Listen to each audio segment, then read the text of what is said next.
preserve. This will truly be the golden age of America. That's all we have to do. And last night, President Trump did well among almost every group demographic illegal. Look at your screen.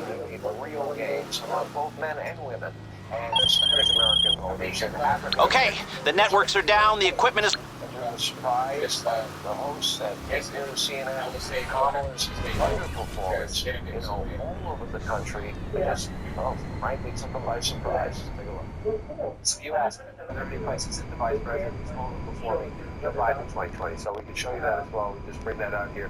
Harris overperforming in 2020. Holy smokes. There you go. So let this go away and see if there's anything on the east side there. Literally nothing. Literally nothing.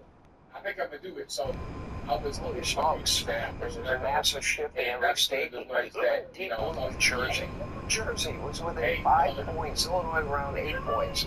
The Democratic leaders, they should serve as a wake-up call. America is sick and tired of your failed policies, of your rigid wokeism. But sadly, many in the media mob, they just can't see the writing on the wall. According to certain left-wing hosts, racist, sexist, or to blame for last night's results. That's what happened last night. Racism and sexism. No. Okay, anyway. The Democrats need to ensure they need to be honest. Yes, there's misogyny. But it's not just misogyny from white men. It's misogyny from Hispanic men. Right? It's misogyny from black men. This file name is Black Market.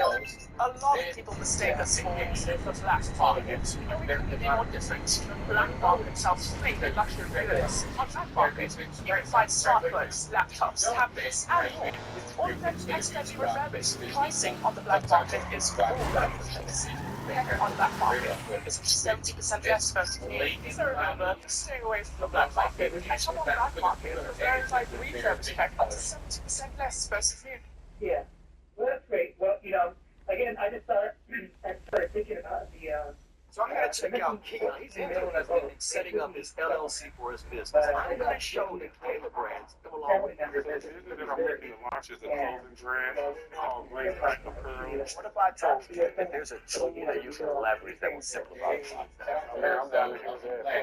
I want to introduce you to Taylor Brands into your business. What state are you operating for? Yeah, great state of Indiana. Okay. First things first, launch this LLC. You're officially a business. I just definitely need some contract help. Yeah, going to close the LLC, the EIN, and that's just going to be the bank account.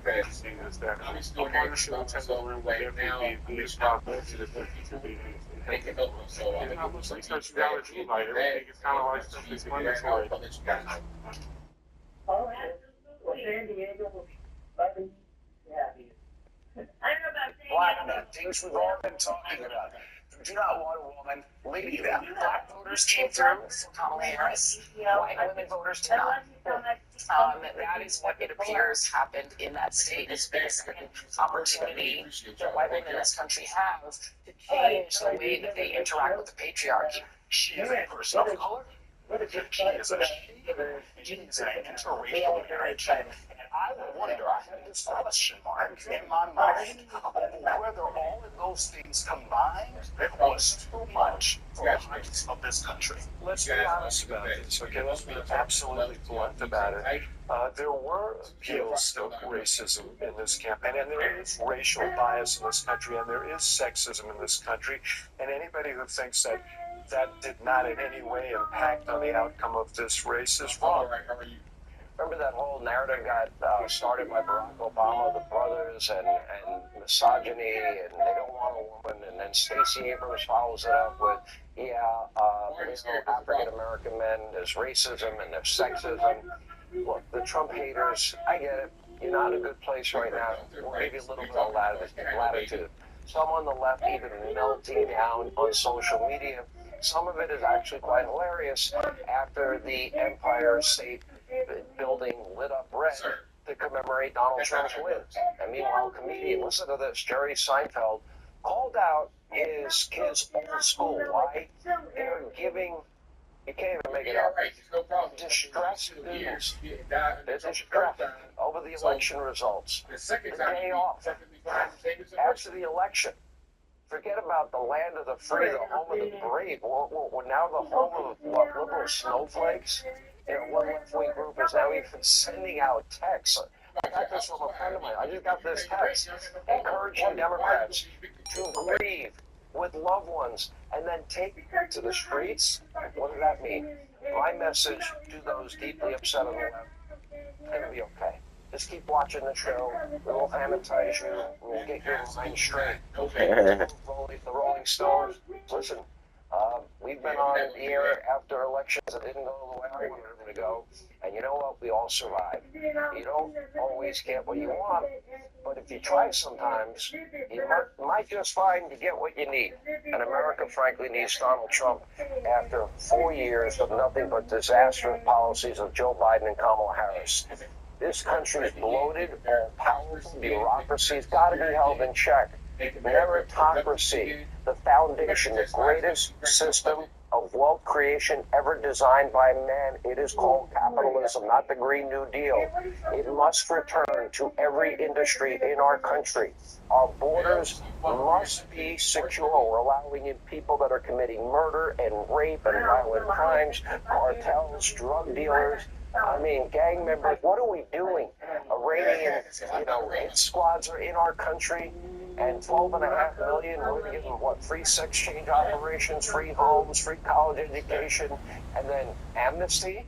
This is madness. Our laws at our border must be enforced. The American dream has got to be restored, and unlike what the Washington Post is saying, don't settle for a townhouse if you want a house with a backyard. We shouldn't have to settle. We shouldn't have to put our sweaters on and lower the heat in our house. It's a tall order, but no one will fight you for you like Donald Trump. You know what? There's a good side to a president that fights for his country. Here now with reaction. RNC co-chair Lauren Trump is with us. Lauren, first, I got to tip my hat to you, to Eric, to your entire family, and to the president.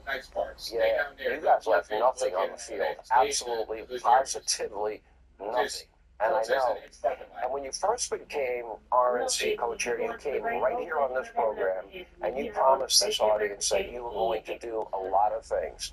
Every promise you made, you were able to keep, and then some. And I got to congratulate you and your team for a job well done. The president for a job well done. It was the most disciplined campaign by far, I think, that he's run.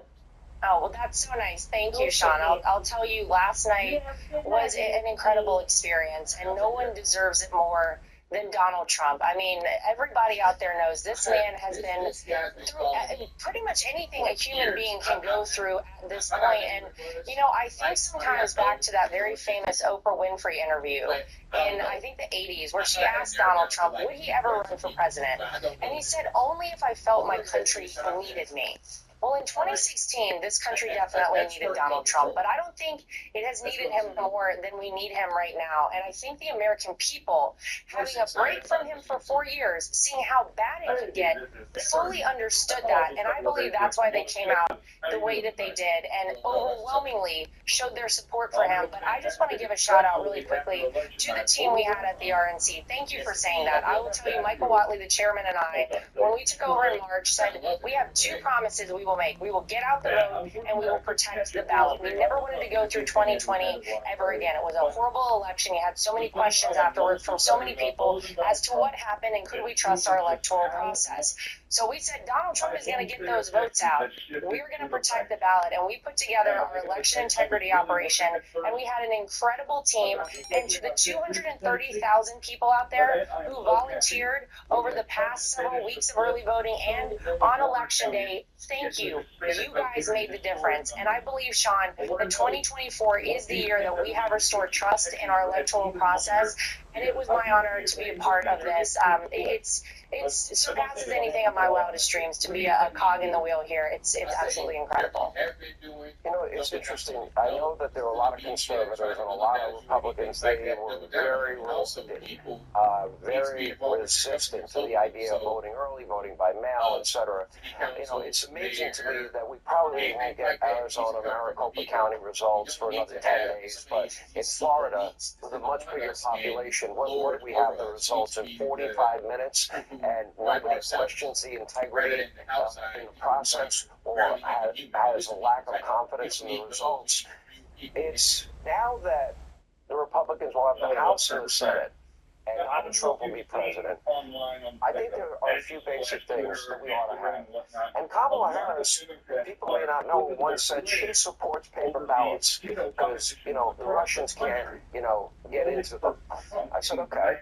What about, is it possible, you know, proof of citizenship, voter ID, signature verification, chain of custody controls, updated voter rolls, paper ballots, and partisan observers in every precinct in the country watching the voting all day, the vote counting all night, and we have an answer by the end of the night.